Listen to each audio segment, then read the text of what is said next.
So I'm with Hazel Ford, who's the creator of the amazing event company Haunted Happenings. Thank you for having me, Steve. That's okay. Well, thanks to Neil, who's put on an amazing event. I know. So Haunted Happenings, obviously you have events all over the country every weekend, multiple events. What do you think makes Haunted Happenings so successful? I think I've always held on to the ethos of why I started the business, which was to give a great ghost hunting experience. I mean, I don't expect our guests to be paranormal investigators of a high calibre. I expect them to be there to actually enjoy what they're doing and to have an experience of actually trying to see a ghost or the experience of being in a haunted castle or a haunted place in the middle of the night, which is why I started in the first place, to be fair. And have you achieved your goal of seeing something? No, I've never seen a ghost. But of course I have you to thank for that, because I went to one of your events at Woodchester and I did see my first thing after several years. I can't believe that. I was so envious. And if someone's just starting out, what would you say is the best place to go to start that journey? I can only go for my own experience, but what I wanted when I first did a ghost hunt was to go somewhere very, very dark. Very, very famous, as in historically famous. So, for example, Dover Castle or somewhere like that, and somewhere with real good, reputed hauntings. And that's what I wanted. I wanted every opportunity I could get to see a ghost. Yeah. Since then, I've realised sometimes it's not those great big places with all that history that produce the most activity. It's more innocuous places that you don't think about, like 30 East Drive, for example. 30 East Drive can give you lots of activity or no activity. Yeah. You know, and we've been there that many times, as you know. But if you keep the same structure within the event each time, so it doesn't matter if you're in a haunted castle or a little house, if that structure remains the same for your ghost hunt, you should have the opportunity to see exactly what's going on in there. What are the top locations then for you guys? The top locations, Newsham Hospital in Liverpool, and that we're doing twice a week, most weeks.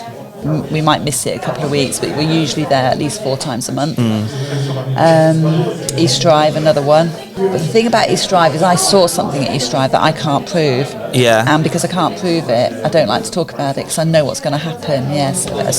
But in my heart, I know I saw something very powerful at East Drive. Chillingham Castle. We don't actually investigate there, but we used to, and that was an amazing location. Hoya Battery Forest in Romania. Honestly, absolutely best experience of my life in terms of the paranormal. But yeah, we took some guests, 20 guests, and we went to Hoya Battery, did 2 nights in the forest. Oh, amazing. That was really, really good. Bran Castle in Transylvania, although obviously a fantastic location, I didn't get much there. And I think it was because of being in awe of being there, overtook what we were doing there. Yeah. Does that make sense? So I'd like to go there for 3 nights on the trot, just so that I could normalise it and then exactly, and then I could have properly investigated that.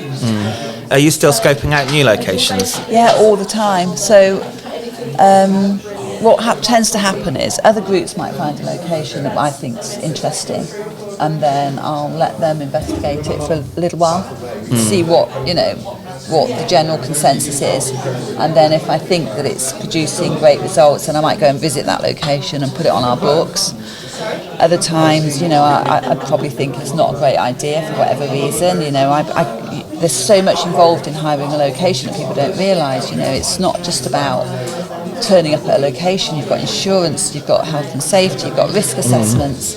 So, people say, why didn't you get this location? I think, well, it's got to be able to fit all the criteria before I can take it. I know some places, don't you do team events as well, just to see? Yeah, that's my way of working out if something's, for us active enough. Yeah. Have you got any new locations coming up for 2023? We've got Solgrave Manor, which we have done before actually, as a private event, which is sort of near Banbury, Oxfordshire. Okay. And that's really good, very good place. Bannockbrook Castle in Scotland. Have you done that one? No, I've seen that. That was obviously on the Spook Scotland show recently. So I'm really looking forward to that one.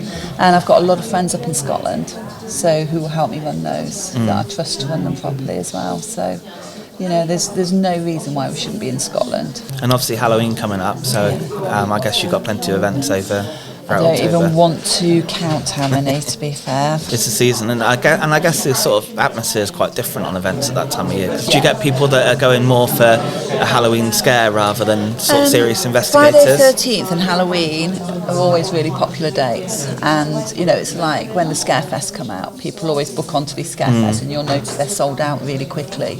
People just want an experience to, or be part of Halloween. I guess you get sort of more newcomers and things like that at those definitely. times. And I think that's always really nice actually at ghost hunts, because the reason I prefer public ghost hunts and private ones, or you know, team investigations, is because there's always different people there and different beliefs and different ways of doing things. Do you know, you've hit on something really important there, Steve, because it's all about agenda. And people that set up ghost hunting companies have to be really clear about their agenda for doing it. If it's about them as a person, then they should be really honest about that. So if they want to run an event based on their belief, then that's what they should be doing, I think. And then you've got people that, you know, ghost hunting companies like myself that do it purely for the guest experience. I've had mine.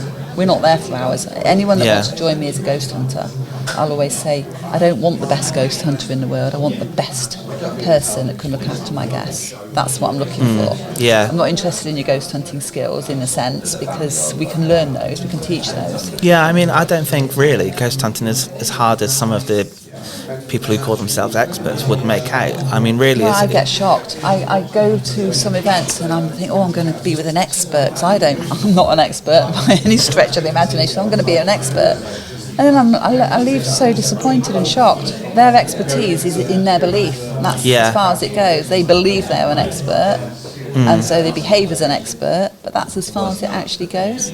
You know, I think the expertise, any expertise in this field, comes from learning how to put conditions in place to get the best that you can out of a ghost hunt. Yeah, but then like you say, that comes down to beliefs, doesn't it? Because personally I'm not a big believer in gadgets. I'd rather experience something with my own senses. So therefore, if someone tells me they're an expert in gadgets, it means very little to me. It's more... Well, that's right. And also on the events, though, we have 30 people, and each of those 30 people have different beliefs. We have to cater for every belief that comes on. So we have people like yourself who prefer the senses.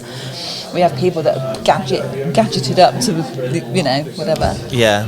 We have people that like the traditional side of things, the Ouija boards and the glass moving. We have people that have never done it before. And we have people that have done all of that and some. So we have to cater for everybody. So it isn't about what I think. I'm like you. I would much prefer to sit in a dark room all night. I did it at Jamaica Inn one night with an author from one of the books there who I'm really sorry, I can't remember his name. It was Richard, actually. Richard Eastep. Was it Richard? Oh, yeah. He has written about Jamaica Inn. I think it was Richard. I was just doing so many events there with so many different people, it's hard to remember who I was with that night. And we just sat there, and it was the best experience. Yeah. I mean, that is 100% my beliefs. And I don't take away from the people who like the gadgets, because if that's what they're into, then fair enough. It's evidential, isn't it? Yeah. A lot of these places we go to are said to be the most haunted places in the UK because people have seen things and heard things and experienced things. So that's kind of what I want to replicate. Getting something on a REM pod, fine, but I want to see what what led to that also, history. You have to remember that if you don't have anything with you, like cameras, gadgets and things, you only have, it's got to be just about your own experience, and it can't be about anything else, because one thing that I find really frustrating for me is I have seen things, I've never seen a ghost, but I've seen things that because I didn't record it, I can't actually know that it was true in my own mind, because I can't replicate what happened. Was a window open? I don't know, do you know what I mean? I can't recreate, because I've got no footage to see. Was that window open at that point? Did somebody come through the door? Do you know what I mean? There's lots of things that you can then go back and look and say, that's why.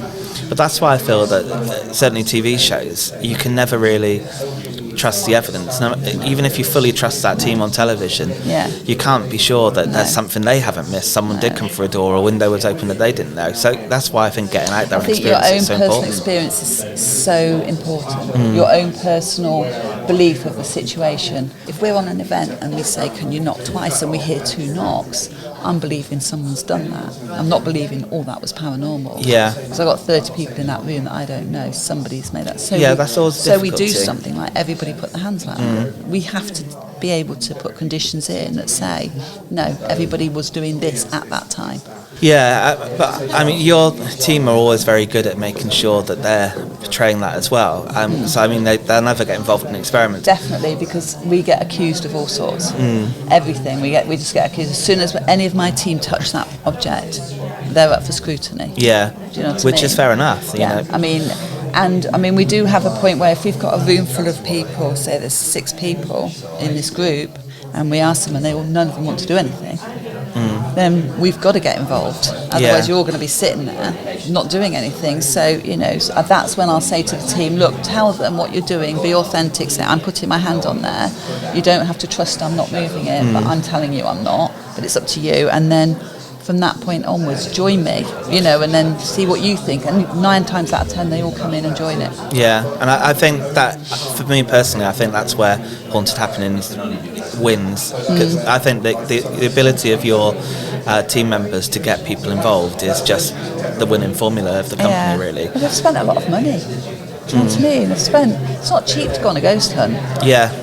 And of course you partnered with the Ouija brothers as well, which I think's a genius move. Yeah, they are fantastic. They're really nice guys, and I think the quality of the content they put out as well is incredible. They're really decent guys. They've had a lot of issues with people trying to attack them because there's so much competition in the field.